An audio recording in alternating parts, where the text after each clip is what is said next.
പ്രിയമുള്ളവരെ നമസ്കാരം. ചാമ്പ്യൻ കുമരേഷ് വടവന്നൂരാണ്. ഏവർക്കും ഞങ്ങളുടെ സ്നേഹം നിറഞ്ഞ നവരാത്രി വിജയദശമി ആശംസകൾ നേരുകയാണ്. നവരാത്രി പ്രമാണിച്ച് ഒരു കുഞ്ഞു പാട്ട് സ്നേഹപൂർവ്വം സമ്മാനിക്കുകയാണ്. ചെറിയ ശ്രമം.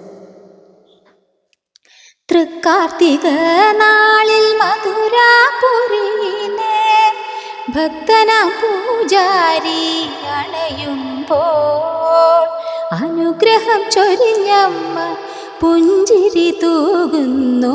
സുരവൃന്ദം പുഷ്പവൃഷ്ടി നടത്തുന്നു. അമ്മ തന്നടയിൽ നിന്നുയർന്ന സ്വരമൊന്നു ചേർന്നു ജപമന്ത്രമായി സങ്കടങ്ങളവയൊക്കെയും മറന്നിൻ മനസ്സിനിതു പുണ്യമായി. അഞ്ജനശിലയിൽ ആദിപരാശക്തി അമ്മേ കുമാരനല്ലൂരമ്പേ നീ എൻ മനസ്സിൽ ഭദ്രദീപം തെളിയുമ്പോൾ വന്നണഞ്ഞു മഹേന്ദ്ര നീലാഭയ. എല്ലാവർക്കും ഒരിക്കൽ കൂടി നവരാത്രി ആശംസ.